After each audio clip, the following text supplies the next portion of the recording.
Hola nuevamente, vamos a continuar el estudio de la extremidad inferior con el sistema óseo, en esta ocasión de la región de la pierna. Bien, ubicamos nuevamente a nuestro sujeto anatómico desde una vista anterior y justamente estamos observando la región de las extremidades inferiores. Entonces recordemos que cercano al tronco tenemos las estructuras proximales y las que se alejan del tronco vamos a tener las distales. En los ejes tenemos aquí arriba sería superior, inferior, derecha de nuestro sujeto anatómico, izquierda. Ahora vamos a enfocarnos en la región justamente de la pierna. Habíamos revisado anteriormente la región del muslo con el fémur y habíamos mencionado brevemente que este fémur se articula justamente en la articulación de la rodilla con la patela y con la tibia. Entonces la tibia en conjunto con la fíbula van a formar el esqueleto de la pierna. Entonces en la región proximal vamos a formar justamente la articulación de la rodilla con el fémur. Tenemos la articulación tibio-femoral y recordemos que la patela se articula además en la región anterior del fémur. Y en la región distal, este esqueleto de la pierna y principalmente de la tibia, nuevamente se van a articular en la articulación del tobillo con el talus. Entonces, proximalmente articulación de la rodilla, distalmente la articulación del tobillo. Entonces, la pierna va a estar conformada por estos dos huesos. Medial vamos a tener a la tibia y lateral vamos a tener a la fíbula. De predominio en tamaño justamente la tibia y la fíbula es más delgada, y vemos que entre ellas dos, entre estos dos huesos, vamos a encontrar este espacio que va a ser el espacio interóseo, donde vamos a encontrar una membrana interósea que va a formarnos una articulación justamente de tipo sindesmosis. Ahora, si nos situamos en la región proximal,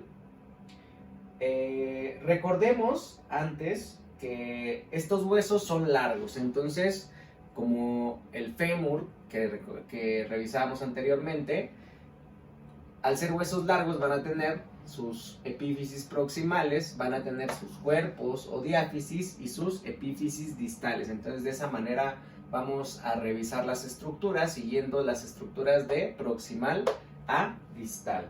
Entonces en la región proximal podemos identificar, en esta cara anterior nos enfocamos en la rodilla del lado derecho y entonces identificamos la patela, identificamos la tibia, en este caso medial, recordemos, y la fíbula en la región lateral.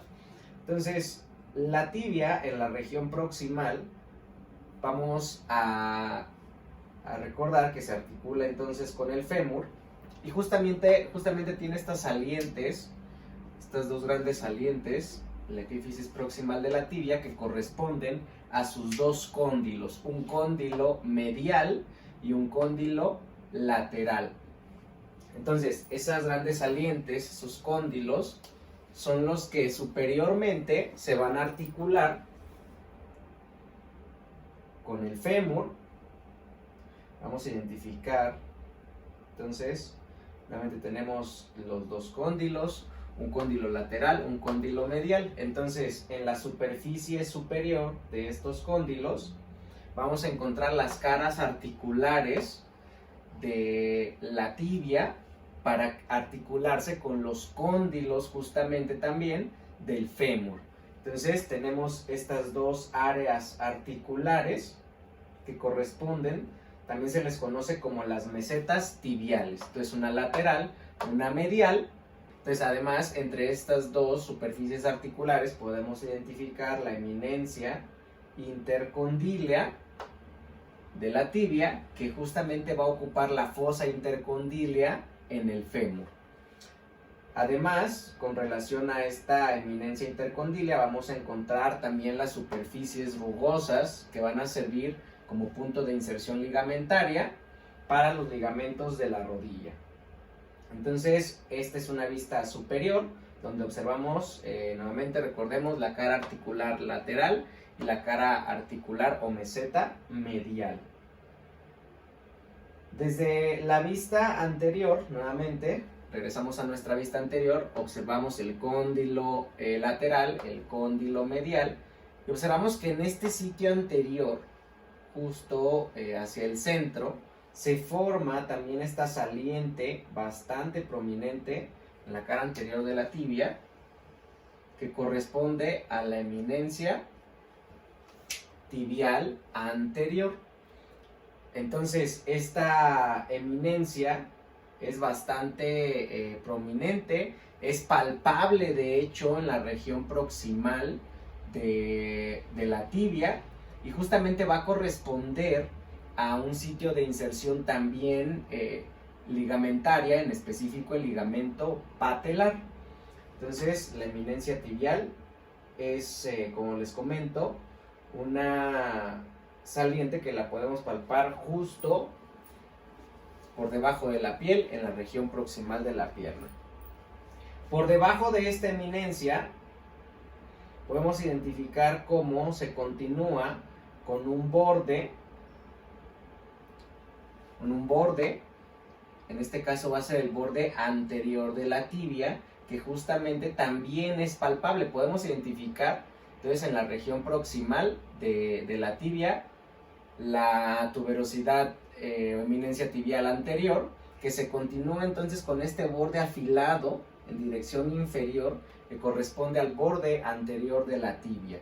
Entonces, ese borde anterior, ya en la diáfisis, podemos identificar justo medial a este borde, esta cara de la tibia, que va a corresponder a la cara medial. Entonces, tanto el borde anterior como la cara medial son subcutáneas, es decir, solamente se encuentran protegidas por piel, y de manera que esta zona se le conoce como la zona de la espinilla, donde son frecuentes los golpes que duelen bastante justamente. Recordemos que los huesos, su capa más superficial es el periósteo y está altamente inervado. Entonces, este sitio, la cara medial y el borde anterior, son los que quedan justamente subcutáneos y entonces están expuestos justamente a traumatismos. Entonces, nuevamente retomamos la vista anterior de la tibia derecha, escribimos su cóndilo lateral, su cóndilo medial, su eminencia tibial anterior. En la región lateral, además, el cóndilo lateral va a presentar esta cara articular justamente para articularse con la cabeza de la fíbula. Entonces aquí se va a producir una articulación tibiofibular proximal. Entonces, al tener cartílago articular, pues va a corresponder a una articulación sinovial de tipo plana. Entonces, en la epífisis proximal de la fíbula podemos identificar la cabeza, entonces, que se está articulando con la cara articular de la tibia, seguida de este estrechamiento que corresponde al cuello de la fíbula. Si rotamos nuevamente y nos vamos ahora hacia la región posterior, podemos identificar ahora la epífisis proximal en su cara posterior nuevamente. Entonces, cóndilo lateral de la tibia, cóndilo medial. El lateral lo identificamos, recordemos, por la presencia de la cara articular para la cabeza de la fíbula. Además, podemos observar, ya comentábamos, las dos mesetas tibiales. Ahí observamos justamente cómo se están articulando con los cóndilos del fémur en la articulación de la rodilla. Entonces, en esta cara posterior de la epífisis proximal de la tibia, podemos observar este reborde óseo que parte desde el cóndilo lateral en dirección medial, se tiene un trayecto inferior y oblicuo y corresponde a la línea del sóleo, donde justamente va a servir como punto de inserción para este músculo en la región posterior de la pierna. Entonces,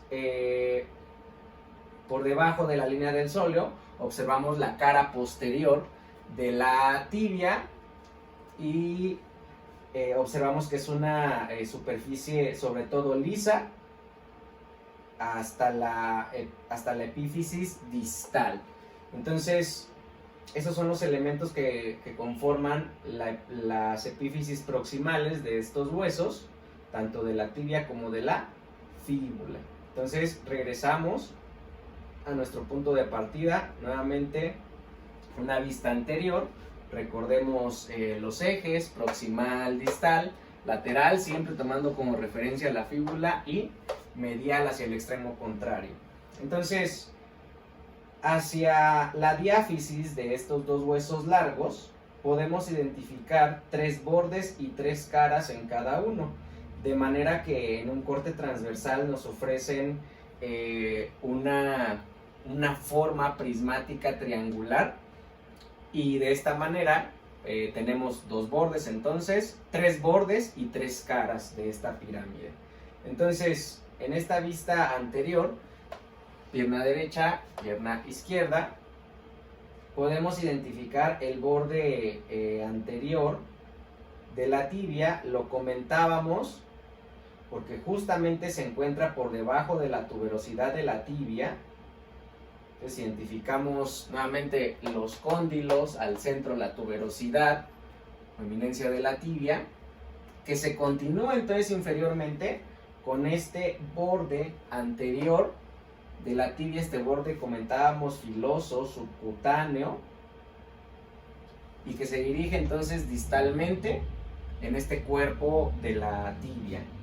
Entonces, este borde anterior hacia la región medial nos estaba justamente delimitando ahora la cara medial de la tibia, que también es subcutánea, no funciona como sitio de inserción muscular, entonces es inmediatamente subcutánea, y dijimos está expuesta a los traumatismos y además produce bastante dolor. Entonces tenemos el borde anterior, la cara medial. Si nos damos hacia el otro extremo, partiendo nuevamente del borde anterior, ahora vamos a identificar esta cara que corresponde a la cara lateral de la tibia.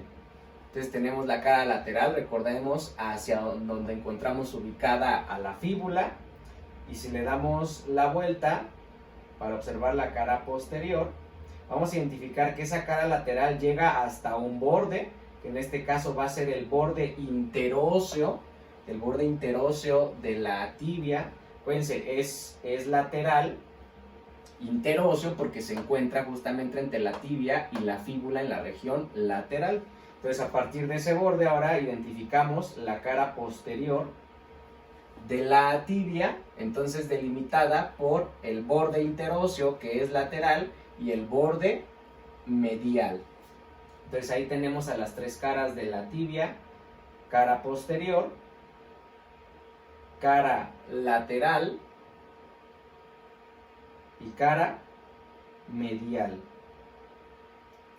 Entonces la fíbula, de hecho, va a tener las mismas caras y va a tener los mismos bordes, solo que en una disposición un tanto más irregular, aunque a final de cuentas al corte transversal también tiene esta morfología prismática, triangular.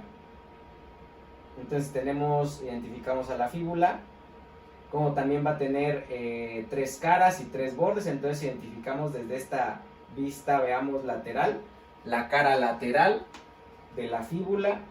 Si rotamos y vamos hacia una vista posterior, identificamos su cara posterior, y en este caso va a tener una cara medial que va a apuntar o va a estar orientada hacia donde se encuentra la tibia. Entonces la tibia en relación a la fíbula es medial, y entonces por eso aquí tenemos su cara medial. De esta manera también las 3 caras de la fíbula están delimitadas por 3 bordes. Entonces también tenemos un borde anterior, en la región anterior de esta diáfisis. Tenemos un borde interóseo nuevamente entre la tibia y la fíbula. Y si regresamos a este sitio vamos a tener el borde. Ahí está, el borde posterior. Entonces, 3 caras y 3 bordes también en la diáfisis de la fíbula. Muy bien. Ahora nos vamos a ubicar hacia la región distal de estos dos huesos. Entonces, hacia la región distal nuevamente nos ubicamos en la región distal. Estamos observando justamente la articulación del tobillo. Y en este sitio, recordemos, hacia arriba es proximal, en este caso hacia abajo sería distal.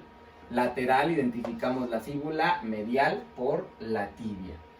Entonces, en la región distal, la tibia va a ensancharse y va a tener, sobre todo en su cara inferior, va a presentar una superficie articular justamente para articularse con el talus. Entonces tenemos por debajo de la región de la pierna, termina la región de la pierna y empieza la región del tarso. Y entonces aquí observamos los 7 huesos del tarso, de los cuales la tibia se va a articular entonces con el talus para formar la articulación del talón. Del tobillo, perdón. Entonces la tibia, ahí podemos observar justamente su cara articular, es la que tiene la extensión más importante para esta articulación. Y también el talus o astrágalo se va a articular lateralmente con la fíbula. Entonces, tanto la tibia como la fíbula nos ofrecen estas salientes en la región distal que se pueden palpar justamente en las caras lateral y medial de la articulación del tobillo. Van a ser los maleolos. Entonces, la tibia va a formar el maleolo medial, que es esa eminencia que observamos incluso redondeada, subcutánea. Y la fíbula entonces va a formar en su extremo, en su epífisis distal, un maleolo lateral. Entonces, esos maleolos los podemos palpar en la región del tobillo, sobresaliendo en la región lateral y medial. Y además también vamos a encontrar la superficie articular dirigiéndose en esta región lateral de la tibia. Muy bien, de esta manera identificamos las estructuras de los huesos de la pierna, sus epífisis proximal distal y su diáfisis, y concluimos el estudio del esqueleto de la pierna.